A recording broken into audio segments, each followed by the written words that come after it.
الشيطان الرجيم. بسم الله الرحمن الرحيم.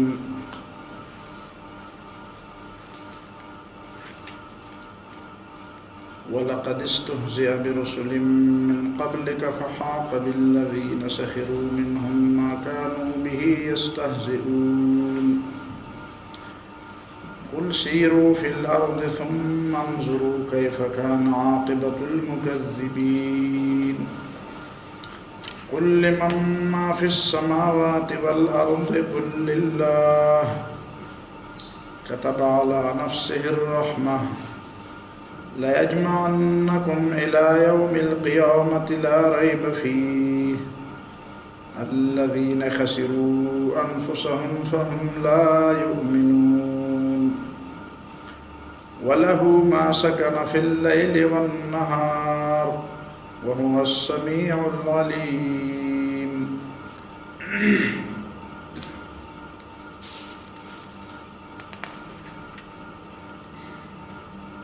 سورہ الانعام کی جو آیات اس وقت تلاوت کی گئی،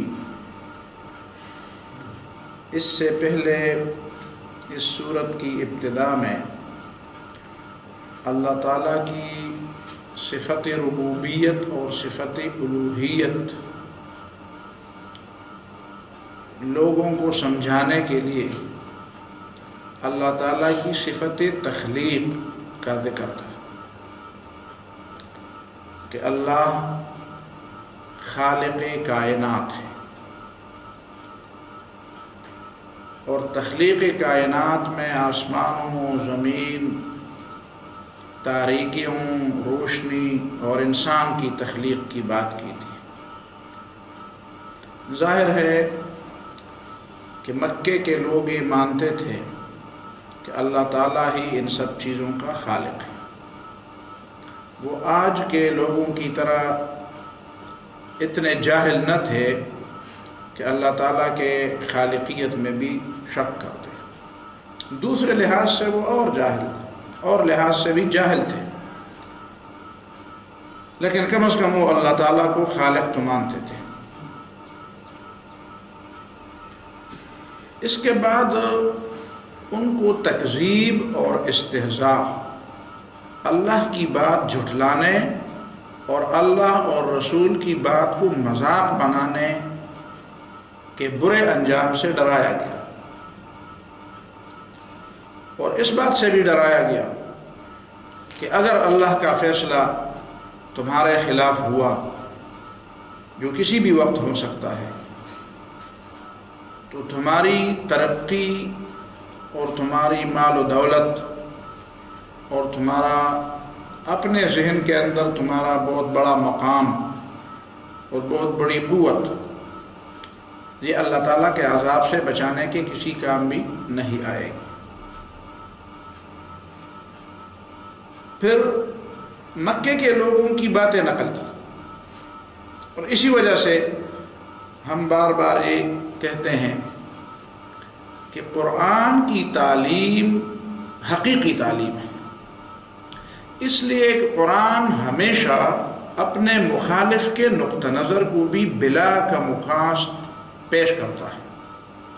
دنیا کی باقی جتنی بھی تعلیمی نظام ہیں، باقی جتنے بھی نظریات ہیں، جب وہ اپنی بات پیش کرتے ہیں تو اپنے مخالف کی بات یا تو سرے سے پیش نہیں کرتے یا اس کو توڑ مروڑ کر اپنی مرضی کے مطابق پیش کرتے ہیں، جبکہ خالق کائنات انسانوں کی ہدایت کے لیے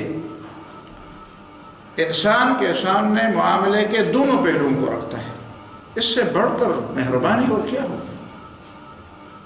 انسان انسانوں کے ساتھ دھوکہ کرتا ہے، اللہ اپنے بندوں کے ساتھ دھوکہ نہیں کرتا۔ اور حقیقی تعلیم کا نقشہ یہی ہے کہ مخاطب کے سامنے بات کے دونوں پہلوؤں کو واضح کر کے سامنے رکھ دیا جائے۔ اب قرآن مجید یہاں پہ مکے کے مشرکین کی طرف سے ایک اعتراض اور اس اعتراض کے بعد تجویز جو کئی بار قرآن نے بار بار اس بات کی طرف اشارات کیے ہیں، بلکہ تصریحات کی ہیں کہ لوگ نعوذ باللہ اللہ تعالیٰ کو تجویزیں دے رہے ہیں۔ اب یہ ایک تجویز ان کی طرف سے ہے، مکے کے لوگوں کی طرف سے۔ ایک تو استعجاب ہے، تعجب کرتے ہیں کہ ایک انسان کو، ایک بشر کو کیسے رسول بنایا جاتا ہے۔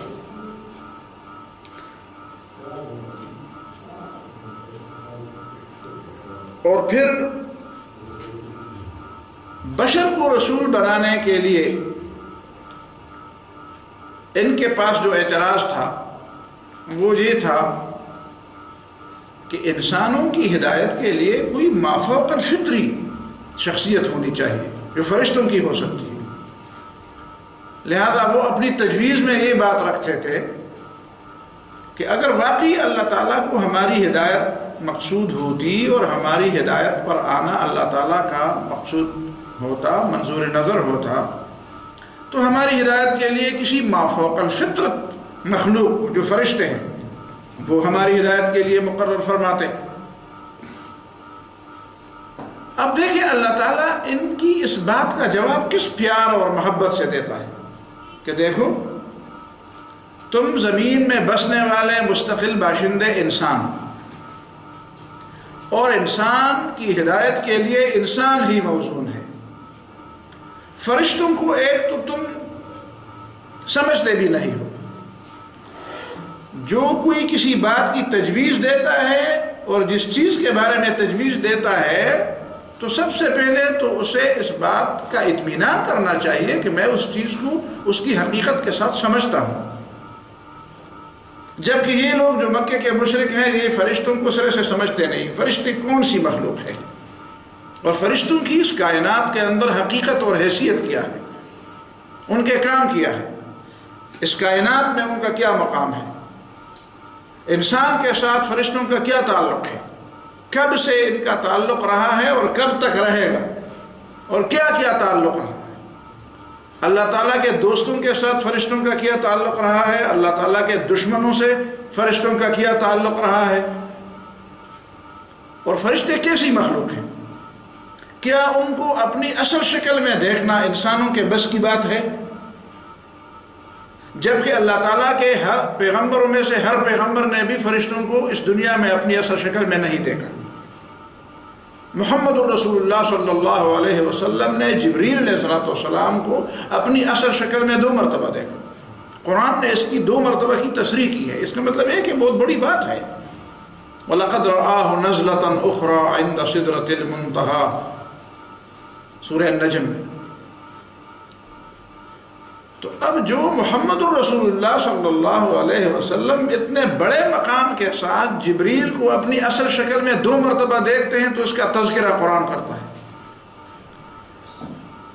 تو پیغمبر کے مخالفین کے لیے، نہ ماننے والوں کے لیے، ان لوگوں کے لیے جو فرشتوں کا مقام اور حیثیت ہی نہیں جانتے، ان کے لیے یہ کیسے ممکن ہے کہ وہ فرشتوں کو ان کی اصل شکل میں دیکھیں؟ ہاں ایک صورت ہو سکتی ہے، وہ صورت یہ ہے کہ فرشتے ان پہ عذاب لانے کے لیے بھیجے جائیں۔ تو کیا یہ لوگ یہ چاہتے ہیں؟ تو یہ تو گویا ان کی طرف سے ایک ایسی تجویز ہے کہ جس کا دوسرے الفاظ میں اس کا معنی یہ ہے کہ ہمیں ابھی تباہ کیا جائے۔ اب اللہ رب العالمین کی رحمت کو دیکھیں کہ اللہ تعالیٰ ان کی فوری تباہی کو اور اس دعا کو قبول نہیں فرماتا، ان پر رحم فرما کر۔ اس کا مطلب یہ ہے کہ ہماری مہلت کی جو رسی دراز کی گئی ہے اس کو ذرا مختصر کیا جائے اور فوراً ہی اسی کا خاتمہ ہو۔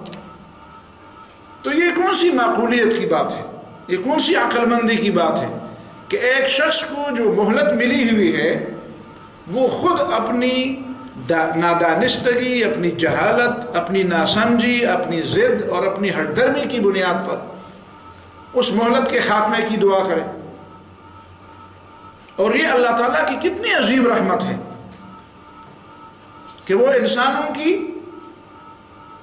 ایسی دعا کو قبول نہیں فرماتا، بلکہ اپنی رحمت کی بنیاد پر ان کی رسی دراز کر دیتا ہے کہ چلو آج نہیں کل سنبھل جاؤ گے، آج نہیں سمجھو گے تو کل سمجھو گے، تمہاری سمجھنے کے لیے میں نے ایک وقت مقرر کیا ہے اور اسی وقت تک میں تمہیں مہلت دینا چاہتا ہوں۔ تو یہ دو تین باتیں بڑی گہری باتیں ہیں اور بڑے سوچ کی باتیں ہیں کہ ان دونوں باتوں اللہ تعالیٰ کا دشمن کے ساتھ اس طرح سلوک ہے، دشمن کے ساتھ اس طرح وَلَوْ نَزَّلْنَا عَلَيْكَ كِتَابًا فِي قِرْطَاسٍ، اور اسی کے تجویز کی بھی اللہ تعالیٰ نے جواب دیا، ہمارے پاس آسمان سے ایک کتاب نازل کی جائے، ایک خط نازل کیا جائے تاکہ ہم اس کو چھو کر دیکھیں۔ اس میں ایک تو تکبر کی بات بھی تھی کہ ہم اتنے چھوٹے لوگ نہیں ہیں کہ اس طرح کسی کے کہنے پر مان لے کسی کو، ہمارے نام کوئی خط تو ہو کہ بھائی جناب فلان سید قریش اور فلان سردار صاحب یہ فلان اللہ کے رسول بنائے گئے ہیں، مہربانی کر کے اس کی بات مانی جائے۔ ان کے دماغ میں تو بڑا نشہ تھا نا، ہمارے نام اللہ تعالیٰ کی طرف سے خط لے آئیے، اور پھر بار بار کئی ایسے مطالبے کرتے ہیں وَقَالُوا لَن نُؤْمِنَ لَكَ حَتَّى تَفْجُرَ لَنَا مِنَ الْأَرْضِ يَنبُوعًا، ہم اس وقت تک تمہاری بات نہیں مانتے جب تک تم ہمارے لیے زمین سے ایک چشمہ نہ ابال دو، ایک چشمہ جاری کرو۔ او تکون لک بیت من زخرف، یا تمہارے لیے سونے کا ایک گھر ہو، او تکون لک جنت، یا تمہارے لیے ایک باغ ہو، اور اس فتفجر الانہار خلالہا تفجیرا، اس کے نیچے نہریں بہہ رہی ہوں۔ آخر تم پیغمبر ہو تو اس صحرا میں، اس بے آب و گیا لق و دق بیابان میں جس میں ہم رہتے ہیں، تمہیں تو بہرحال باغوں میں رہنا چاہیے، تمہارے لیے تو عام لوگوں سے زیادہ بڑے مکانات ہونے چاہیے، تمہارے ساتھ ایک فرشتہ ہونا چاہیے، تم جب آسمان پر ولن او ترقا فی السماء، ہمارے سامنے آسمان پر چڑھو، ولن نؤمن لرقیک، اور تم جو کہتے ہو میں چڑھا تو، یہ تو آخری دور کی صورت ہے، مکی دور کی آخری صورت، شاید اس سے پہلے معراج ہو چکا ہو، اسی لیے وَلَن نُؤْمِنَ لِرُقِيِّكَ، اور جو تم کہتے ہو میں چڑھا تھا، تو ایسا تو ہم نہیں مانتے، حَتَّى تُنَزِّلَ عَلَيْنَا كِتَابًا نَقْرَؤُهُ، تم اتنے اوپر گئے تھے تو ہمارے نام ایک خط لے آتے۔ اب ان چیزوں میں ایک تو ان کا مقصد نہ ماننے کے لیے بہانے تراشنا تھا، نہ ماننے کے لیے، ورنہ ان باتوں کا پیغمبری کے ساتھ کیا تعلق ہے؟ اسی لیے تو اللہ تعالیٰ نبی صلی اللہ علیہ وسلم کو فرماتے ہیں کہ قل، ان کے جواب میں ان کو بتاؤ کہ سبحان ربی، سبحان ربی، میرا رب ان باتوں سے بالا ہے۔ یہ تو تم مجھ سے ایسے مطالبے کر رہے ہو جس طرح کے مطالبے خدا سے ہوتے ہیں، میں نے تو حل کنت الا بشرا رسولا، میں تو ایک انسان اور رسول ہوں، میں نے تو پیغمبری کا دعویٰ کیا ہے، خدائی کا دعویٰ تھوڑا کیا ہے۔ تو ایک تو وہ لوگ نہ ماننے کے لیے بہانے تراشتے تھے، دوسری ایک اور بات تھی، وہ بات آج کے لوگوں کے دماغ میں بھی ہے اور ہم چاہتے ہیں کہ اس بات کی طرف پورا اشارہ ہو، وہ یہ کہ یہ پیغمبر کا پیغمبر ہونا ایسی کھلی نشانات سے کیوں نہ ثابت کیا کہ جب لوگ کہتے ہیں فلان معجزہ ہونا چاہیے تو معجزہ آ جاتا، معجزہ آ جاتا۔ کبھی کبھی تو صحابہ کرام بھی کہتے تھے یا اللہ کے رسول اگر وہ معجزہ پیش کیا جائے تو شاید لوگ مان لیں، ایسی معجزات کی وہ فرمائشیں کرتے تھے کہ ان کے دماغ میں یہ بات تھی کہ کوئی ایسا معجزہ آ جائے کہ جس کے بعد نہ ماننے کا موقع ہی نہ رہے، اور ماننا ہی سارے لوگوں کے لیے سب لوگ مجبور ہو جائے کہ وہ بات کو مان لیں۔ اب یہ پھر ان کی ایک جہالت کی وجہ سے، ان کی ایک بڑی غلطی کی وجہ سے وہ یہ فرمائش کرتے تھے۔ وہ غلطی یہ تھی کہ وہ یہ نہیں سمجھتے تھے کہ اللہ تعالیٰ انسانوں کو ایمان لانے پر مجبور نہیں کرنا چاہتا، اللہ تعالیٰ انسانوں سے ان کی مرضی کا ایمان قبول کرتا ہے، مجبوری کا ایمان نہیں قبول کرتا۔ مجبوری کا ایمان تو فرعون بھی لاتا ہے۔ اگر ایسا کوئی معجزہ پیش کیا جائے کہ جس کو فرعون جیسا شخص بھی، ابو جہل اور ابو لہب جیسا شخص بھی دیکھ کر ماننے پر مجبور ہو جائے تو وہ تو ایمان تو لائے گا۔ فرعون نے کیا ایمان نہیں لایا جب وہ غرق ہو رہا تھا؟ ایک ہی سانس میں اس نے 3 کلمے پڑھ لیے تھے۔ کیوں پڑھ لیے تھے؟ پتہ چلا تھا کہ جو موسیٰ علیہ السلام نے فرمایا تھا وہ ٹھیک تھا، آمنت انہ لا الہ الا الذی آمنت بہ بنو اسرائیل وانا من المسلمین. اتنی بات تو میرے خیال میں ہم پانی پی کر بھی نہیں کہہ سکتے. اس نے وہ پانی میں ڈبکی لگا کر اس نے پڑھ لیا. کیوں پڑھ لیے تھے؟ پڑھنا آسان تو نہیں ہے، مشکل ہے. اس لیے پڑھ لیتے کہ اس نے سمجھا تھا کہ تو یہ ان لوگوں کی بڑی غلطی یہ ہے، اور آج کے لوگوں کی بھی بڑی غلطی ہے کہ بھائی اسلام کی کوئی ایسی دلیل پیش کرو. جب کوئی مسئلہ ہوتا ہے کہتے ہیں بلیک اینڈ وائٹ میں اس طرح پیش کرو کہ نہ ماننے کے سوا کوئی چارہ نہ رہے. یہ اللہ تعالیٰ کی اس حکمت کے خلاف بات ہے. قرآن مجید نے نبی صلی اللہ علیہ وسلم کو، اللہ نے نبی صلی اللہ علیہ وسلم کو بھی فرمایا افانت تکرہ الناس حتی یکونوا مؤمنین، تم مومنوں لوگوں کو ایمان پر مجبور کرتے ہو. فظلت اعناقهم لها خاضعین، ہم اگر چاہتے تو کوئی ایسی نشانی ہم اتار سکتے تھے کہ یہ نہ مانتے ہوئے بھی ایمان لاتے. فظلت اعناقهم لها خاضعین، مجبور نہیں، لیکن وہ مجبوری والا ایمان اللہ تعالیٰ کے ہاں مقبول نہیں ہے. وہ ایمان اللہ تعالیٰ کو مقبول ہے کہ دلائل کی بنیاد، اس لیے کہ اسلام جبر کا نظام نہیں، اور نہ جبر چاہتا ہے، نہ جبر مانتا ہے. اسلام ایک دلیل، برہان، کردار، اخلاق، فکر، تدبر، غور، عقل سے کام لینے، اسی کی طرف لوگوں کو متوجہ کرتا ہے. یہ نہیں کہ بس کوئی ایسی بات ہو کہ لازماً لوگوں کو مسلمان بنایا جائے. یہ بات اللہ تعالیٰ کے لیے کیا مشکل تھی.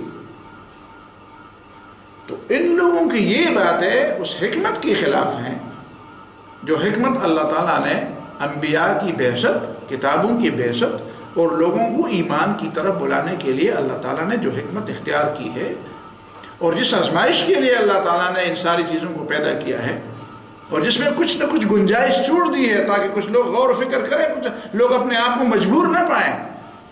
اس لیے کہ مجبورانہ ایمان تو ویسے بھی لوگوں کے پاس، اور مولانا مودودی نے ایک اصطلاح کی ہے نا، مجبورانہ ایمان، غیر شعوری ایمان. کہتے ہیں اس لحاظ سے تو فرعون بھی مومن تھا. مومن کا مطلب اگر یہ ہو کہ وہ اللہ تعالیٰ کے تکوینی احکام کا پابند ہو، تو تکوینی احکام کا پابند تو فرعون بھی تھا. تکوینی احکام کی پابندی کا معنی یہ ہے کہ جس طرح یہ شجر، حجر، مدر، یہ باقی جمادات، نباتات، یہ ساری چیزیں پابند ہیں، اسی طرح تو وہ بھی پابند ہے. اس طرح تو ایک غیر مسلم آج کا ایک دہری بھی اس کا پابند ہے کہ جب وہ اللہ تعالیٰ اس کو پیدا کرنا چاہے اسی وقت پیدا ہوتا ہے، اس سے نہ پہلے پیدا ہوتا ہے نہ بعد میں پیدا ہوتا ہے. اللہ تعالیٰ اس کو ذلیل کرنا چاہے تو وہ ذلیل ہوتا ہے، اللہ تعالیٰ اس کو معزز کرنا چاہتے ہیں تو معزز ہوتا ہے. وَأَنَّهُ وَأَضْحَكَ وَأَبْكَى، خوش کرنا چاہتا ہے تو خوش ہوتا ہے، ناخوش کرنا چاہتا ہے تو ناخوش ہوتا ہے. اس کو مرد پیدا کیا، اس کو عورت پیدا کیا، اس کو کس زبان میں، کس رنگ میں، کس نسل میں، کس علاقے میں، کس زمانے میں پیدا کیا، یہ کسی کی مرضی سے ہوتا ہے یا اللہ تعالیٰ کی مرضی سے ہوتا ہے. تو ان چیزوں میں تو ایک ملحد بھی مسلمان ہے، مومن ہے، لیکن یہ مسلمانی تو اللہ تعالیٰ کے ہاں کسی کام کی نہیں، یہ تو مجبوری مسلمانی ہے. جب اللہ تعالیٰ اس کو چاہتا ہے تو وہ دنیا سے چلا جاتا ہے. تو وہ کیا قیامت کے دن کہتا ہے کہ یا اللہ میں تو تیری مرضی سے پیدا ہوا تھا، میں تو تیری مرضی سے مرا، یا اللہ میں تو تیری مرضی سے خوش ہوا تھا، میں تو تیری مرضی سے فلان قبیلے میں، فلان خاندان میں، فلان جگہ پہ فلان پیدا ہوا تھا، تو میں تو مسلمان ہوں. تو یہ مسلمانی اللہ تعالیٰ کے ہاں مقبول ہے. یہ تو مجبوری مسلمانی ہے. تو اسی لیے وہ مسلمانی بھی اللہ تعالیٰ کے ہاں کسی کام کی نہیں اور کسی اجر کی نہیں کہ جو ایک ایسی دلیل کو دیکھ کر کے کہتے ہیں کہ اس کے بغیر تو پھر تو ظاہر ہے کہ کچھ علامات ایسی ہیں کہ ان علامات کو دیکھ کر کچھ لوگ ایمان لائے، انہوں نے سمجھا کہ بات ٹھیک ہے، اور وہی علامات اس کی طرح دوسرے لوگ بھی دیکھتے رہے، انہوں نے نہ مانا. اس کا مطلب یہ ہے کہ کوئی ایسی چیز جو مجبور کرنے والی ہو وہ اللہ تعالیٰ کی حکمت کے خلاف ہے. لہٰذا ان کے یہ مطالبے کہ ہمارے سامنے ایسا ہو اور ایسا ہو اور تمہارے پاس ایک فرشتہ ہو جو ہٹو بچو کہہ کے آپ کے پیغمبر آ رہا ہے، اگر فوج نہیں تو کم از کم ایک دو فرشتے تو ہوں، راستہ تو تمہارے لیے صاف کر دیں. یہ لوگوں کے دماغ میں یہی بات بیٹھی ہوئی کہ دنیا میں جو کوئی بڑا آدمی ہوتا ہے اس کے لیے یہ ہٹو بچو والی چیزیں ہوتی ہیں. تو اللہ تعالیٰ جو اس کائنات کا رب ہے، اس کا کوئی سفیر ہو، اس کا کوئی نمائندہ ہو، اس کا کوئی پیغمبر اس کے لیے بس اس کو ایسا بے یار و مددگار چھوڑ دیا جائے، کوئی اس کو گالی دے تو جواب دینے والا نہ ہو، کوئی اس کو پتھر مارے تو جواب دینے والا نہ ہو، کوئی اس کو قتل کرنا چاہے تو، اور کوئی اس کو گھر سے نکالنا چاہے تو، کوئی اس کے خلاف پروپیگنڈا کرنا چاہے، کوئی اس کے لیے مختلف قسم کے تانے دینا چاہے تو اس کی زبان گم نہ ہو جائے۔ یہ کیسے ہو سکتا ہے کہ چاہیے کہ کوئی اس کو گالی دے فوراً اس کی زبان گم ہو جائے، کوئی اس کو پتھر مارے تو اس کا ہاتھ شل ہو جائے، اور ادھر سے آسمانی کوڑا برسے؟ جی ان کے دماغ میں یہ باتیں ایسی تھیں کہ جس طرح دنیا والے اس طرح کرتے ہیں، حالانکہ اللہ تعالیٰ نے فرمایا کہ نہیں، ایمان کا معاملہ بالکل مختلف ہے۔ ایمان کا معاملہ ایسا نہیں۔ ایمان کا معاملہ یہ ہے کہ آپ عقل سے کام لے کر، غور سے کام لے کر، فکر سے کام لے کر، کردار کو دیکھ کر، اخلاق کو دیکھ کر، دلیل کو دیکھ کر سوچیں، غور کریں۔ قرآن نے بار بار فرمایا، ایک ایک، دو دو، ثم تتفکروا فرادا مثنا و فرادا، دو دو الگ بیٹھ کر سوچو، فرادا ایک ایک آدمی الگ غور کرے کہ اس شخصیت کی کردار میں۔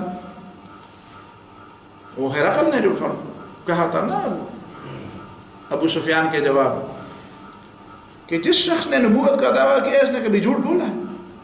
میں کہا جھوٹ تو نہیں بولا۔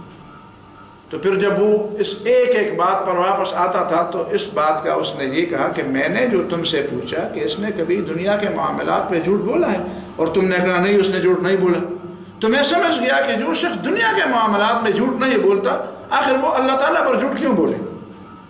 اس کا معنی یہ ہے کہ وہ رسول ہے۔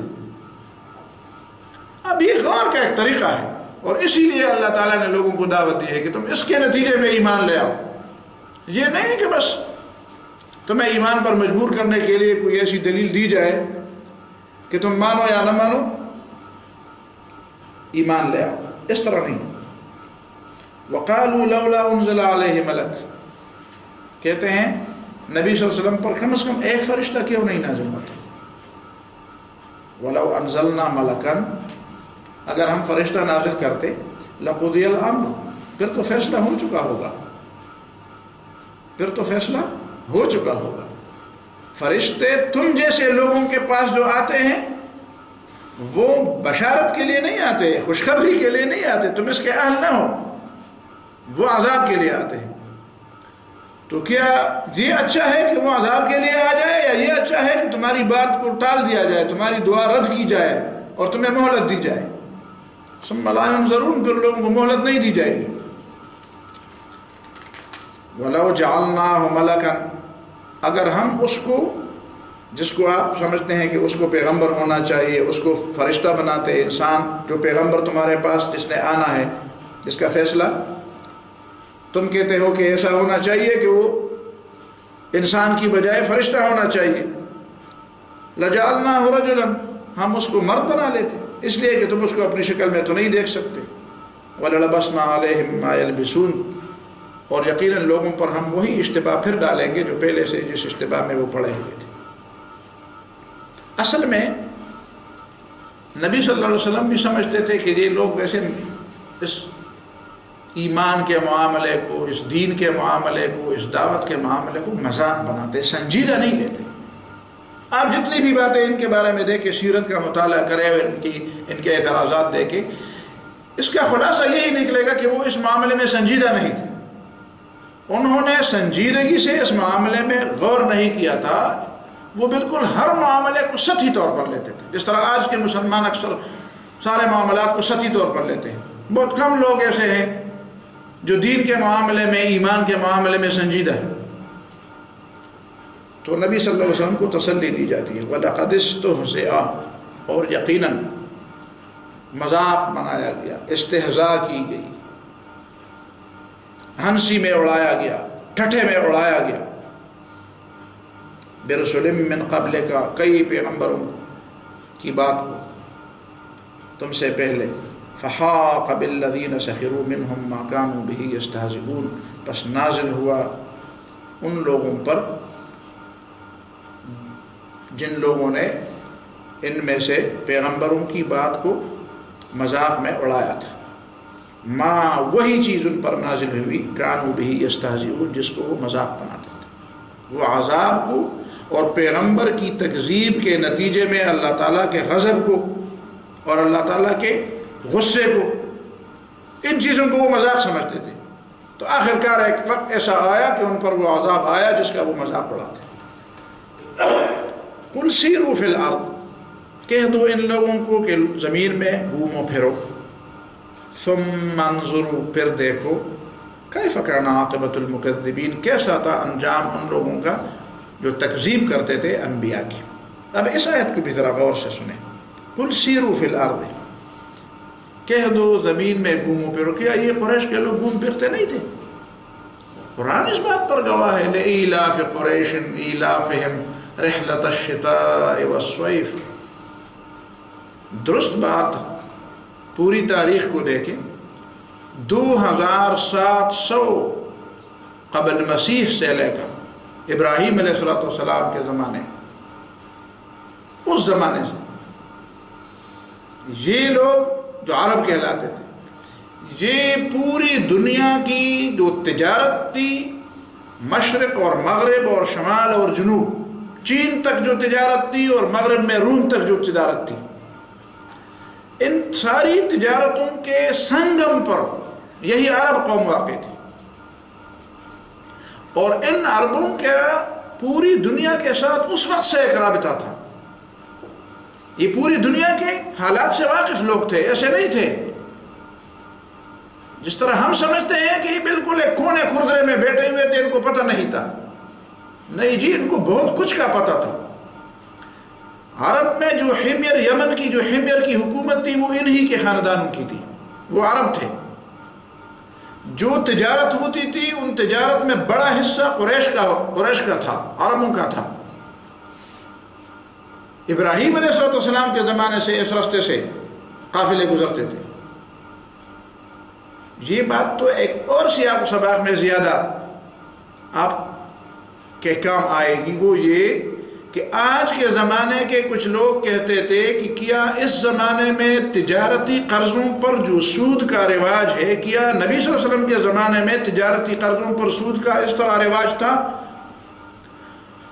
تو ایسے لوگ بیچارے بھول جاتے ہیں کہ بھئی یہ رواج تو روم میں اور شام میں اور یمن میں اور ایران میں اور پوری دنیا کے لوگوں میں تھا.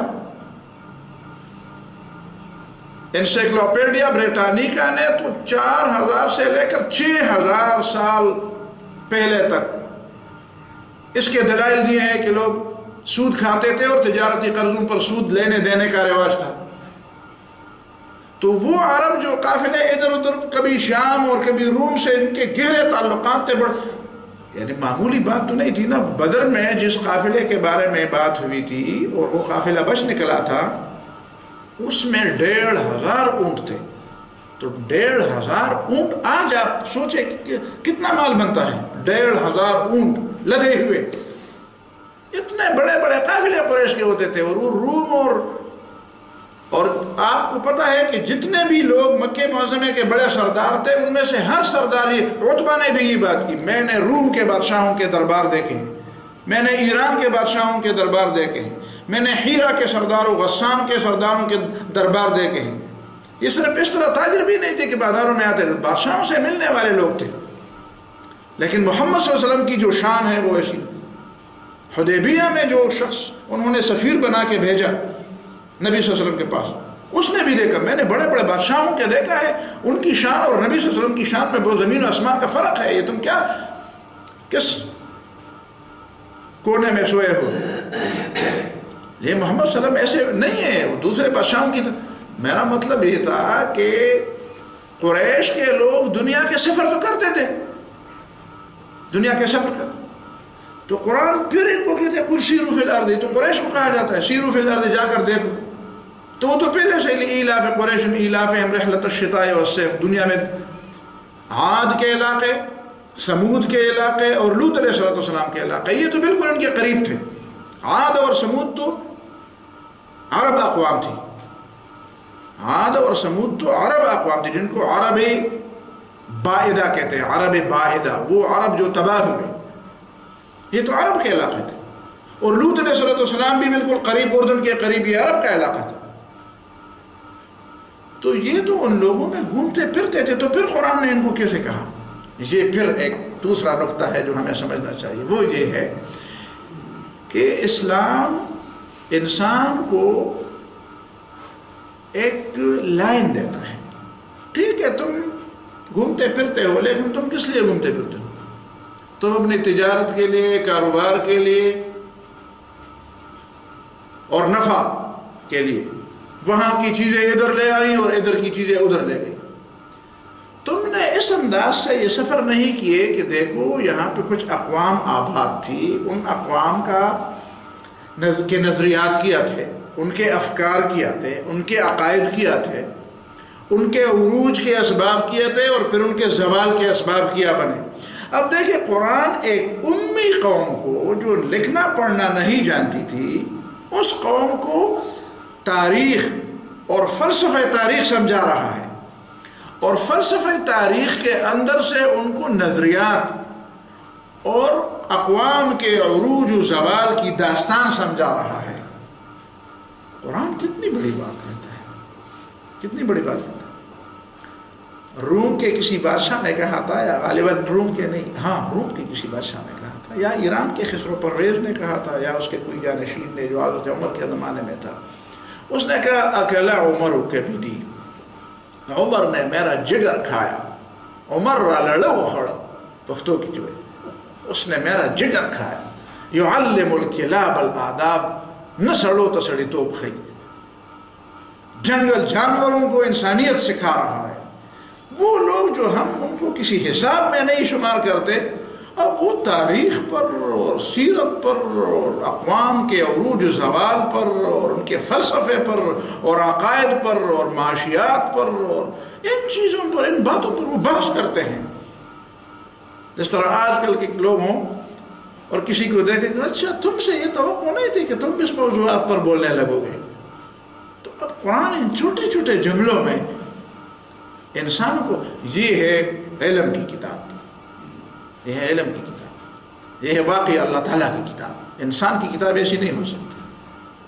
قل سیروا فی الارض، پہلے سے بھی تم تجارت کے لیے ادھر ادھر مشرق و مغرب اور شمال اور جنوب آیا جایا کرتے تھے، لیکن اس کے بعد پھر دوسرے انداز سے ایک سفر اختیار کر لو. سیروا فی الارض ثم انظروا.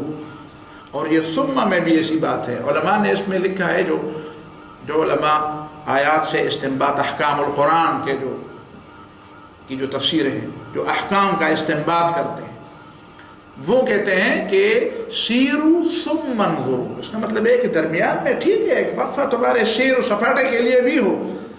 اگر یہ کہ سیرو فانظروا، جب جاؤ تو فوراً یہی غور و فکر شروع کر دو، یہ نہیں کہے. اس لیے کہ اللہ تعالیٰ کو انسان کی ان کمزوریوں کا علم ہے کہ یہ جاتے ہی فوراً اس فلسفے میں نہیں پڑے گا.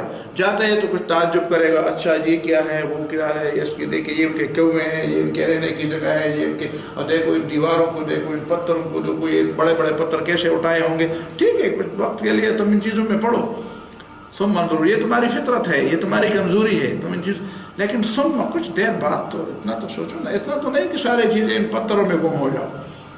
ثم انظروا، پھر غور بھی کرو، سوچ بھی کرو. کیف کان عاقبۃ المکذبین، کہ جن لوگوں نے جھٹلایا، جو جھٹلانے والے تھے ان کا انجام کیا ہوا، تو جو مذاق بنانے والے ہیں ان کا انجام پھر کیا ہوگا. ایک جھٹلانے والے ہیں، ایک بالکل ٹھٹھے میں اڑانے والے، مذاق بنانے والے، استہزاء کرنے والے. یہ تو ان سے 2 قدم آگے ہیں. تو جن سے 2 قدم پیچھے تھے ان کا انجام کیا ہوا، تو جو 2 قدم ان سے آگے ہوں گے ان کا انجام کیا ہوگا. اقول قولی ھذا واستغفر اللہ لی ولکم ولسائر المسلمین فاستغفروہ. آج میں نے ایک دوسرے پروگرام میں جانا ہے یونیورسٹی، اس لیے اسی پر بس کرتے ہیں. ربنا آتنا فی الدنیا حسنۃ. ہمارے محترم ظہور صاحب، ڈاکٹر ظہور صاحب جو ہمارے درس کے شریک ہیں، ان کی ہمشیرہ وفات پا گئی ہے، ان کی مغفرت کے لیے دعا کریں. اللہ تعالیٰ ان کی مغفرت فرمائے. دوسرے بھی دوست احباب ہیں جن کے ہاں فوت کیا ہوئی ہے، اللہ تعالیٰ سب کی مغفرت فرمائے.